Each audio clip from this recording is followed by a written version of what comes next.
Hello mga kababayan. So guys, sumasama na talaga ang mundo natin kasi hindi lang yung mga matatanda ang nakakatakot. Ngayon pati mga kabataan ay nakakatakot na rin kasi kagaya nitong binatilyo na namatay sa Santa Ana. Ang pumatay pa naman sa kanya ay kagawad ng Sangguniang Kabataan. Kumbaga man yung SK na tinatawag. At yung isa daw kamag-anak ng isang may katungkulan din sa barangay nila. So ito yung example ng mga bata pa, kabataan, imbis na sila yung maging mga role model, no? Kasi nga sila yung may katungkulan sa Sangguniang Kabataan, di ba? Kumbaga man ito yung samahan ng mga possible pa lang na mga future na mga politicians. So, dito sila nagsisimula sa SK, no? SK kagawad pa lang, at saka yung isa naman, kamag-anak niya, merong katungkulan doon sa barangay, nakapatay na ng isang binatilyo na 15 years old dahil lang daw, binastos yung girlfriend nung, SK kagawad. Na ang sinabi naman, parang meron lang daw nagsabi na, hoy, piruin mo sa saltang hoy, na trigger. Tapos nambugbog na eventually yung binugbog niya namatay. Dalawa silang bumugbog, no? So dito kaya ko sinasabi na nakakatakot sila. Kasi guys, etong mga to, no, sila yung may mga katungkulan dun sa kanilang lugar. Kumbaga man SK kagawad, tapos yung isa naman kamag-anak ng barangay. Dito sa pinaka smallest unit ng ating community, no? Diba, smallest unit ng lipunan ang barangay. Matatapang na. Ayun palang mga posisyon nila. Na eventually, etong binugbog nila namatay at sila ngayon nakakulong sa Manila Police District daw, no? Guys, kaya ako to binag. Kasi etong mga to, baka makaligtas pa to. Baka makalaya. Na dapat sana makasuhan sila ng murder, diba? Kumbaga man, kahit sabihin mong murder, homicide, di ba? Dapat nakakulong tong mga delikado to, guys. Ito mga, bata pa lang, no, imbis na maging huwaran. Kasi nga, sila may katungkulan doon sa Sangguniang Kabataan. Ito yung mismong, dapat na mga kabataan na mamumuno na sa mga kagrupo nila, mga kabataan doon sa lugar nila. Sila yung mamumuno, magbibigay ng magandang example, pero hindi. Yung kanilang kapangyarihan, ang angas na nila, ang tapang na nila, tapos sa konting may sumigaw lang daw ng hoy, ayun, nambubog na. At hindi lang yan ang binugbog, ha. Yung isa rin kaibigan niyan, hinabol pa nila. Tapos ito palang binugbog, lumapit pa sa barangay, kasi may nauna nang binugbog din itong SK kagawad na to. Humingi ng tulong sa barangay, pero sad to say, no, hindi na action na ng mga nakatatanda dun sa barangay, no. Kumbaga hindi naawa talaga.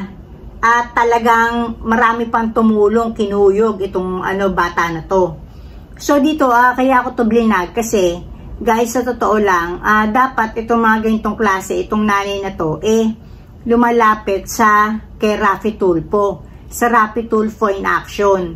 Kasi alam nyo guys, para sa opinion ko, no, although sinasabi ni Attorney Libayan, no, na may mga legal mistakes ang Raffy Tulfo in action, pero syempre hindi ko naman kasi alam yung mga bagay na yun, no. Ang sa akin lang kasi nakakatulong din ang talaga Raffy Tulfo in action. Masasabi ko kasi kagaya na lang nung kaso ni Catherine Camilon, no? Yung taga Batangas na ako naniniwala ang pumatay talaga sa kanya yung karelasyon niyang pulis, no? Yung si Alan, no? So, tapos at saka yung kanyang driver na Alan De Castro yata, kung di ako nagkakamali, yung pulis. So, kumbaga man, nakawala na tong mga to, no? Akala mo parang ligtas na sila kasi nga hindi naman sila nahuli. Pero dahil na rin, alam nyo guys, malaki nagagawa ng media. Kasi yung media yung magkakaingay para maging aware yung mga kapulisan, yung mga may katungkulan sa gobyerno na siyang merong power, no, na hulihin tong mga to. So eventually akala siguro nitong si police na si Alan, no, ang alam ko apelyido niya De Castro sana hindi ako nagkakamali tsaka nung kanyang bodyguard, no, na siya mga prime suspects, no, sa pagkamatay ni Catherine Camilon, ligtas na sila. Pero eventually nahuli sila. So kaya ako ina-advise yung nanay na lumapit sa Raffy Tulfo in action para ikaw magkaroon ka ng laban dyan sa na yan, pumatay sa anak mo na SK Kagawad, tapos yung isa pa kamag-anak yata na may katungkulan dyan sa barangay. Kasi guys, alam nyo, yung mga less in life, totoo yun, should have more in law. Kumbaga man yung mga natin, kapatiran natin na mga walang laban, may hirap, no? Dapat sila yung mas merong pagkalinga ng batas. Kasi alam naman natin na ang batas natin ay hindi naman patas. Kasi hindi naman talaga bulag si katarungan sa atin, di ba? Talagang si katarungan, si Lady Justice, no, sa panahon ngayon, tumitingin na siya sa antas mo sa lipunan, kung sino kapit mo. So, hindi na siya talaga tumitingin kung sino yung tinatawag natin na guilty o yung pinaka may sala. Kasi minsan, kahit na yun ang may sala, nababaliktad, depende dun sa connection, yaman, nung akusado.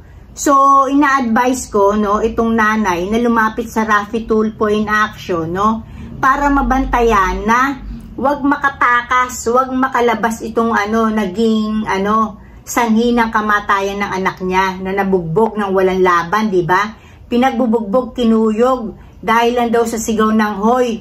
Ang alam ko biruin mo sa sigaw ng hoy dun sa girlfriend nung SK Kagawad, binugbog na niya to. 15 years old lang pala to. So, para mabantayan tong dalawang tarantadong putang inang mga bata na to, no, na walang pagmamahal sa buhay ng iba, no, na akala mo sila lang may karapatang mabuhay, no, mabantayan na talagang hindi makawala sa kulungan niya mga yan. Lumapit tong nanay na to sa Raffy Tulfo in action, na sa gayon, talagang madikdik talaga yan, dalawang na yan, talagang may sala na yan at naging dahilan ng kamatayan ng anak niya, no. So hanggang sa makuha ng batang yan, no, nung namatay ang hustisya. At eto, makakaperwisyo pa to sa lipunan itong dalawang to pag nakawala. Kasi guys, alam nyo, pagka ganon, nakawala sila, magkakaroon pa lalo ng yan, sungay, madadagdagan sungay yan, hahaba. Kumbaga man yung buntot niya, hahaba. Kasi nga, nakawala sila.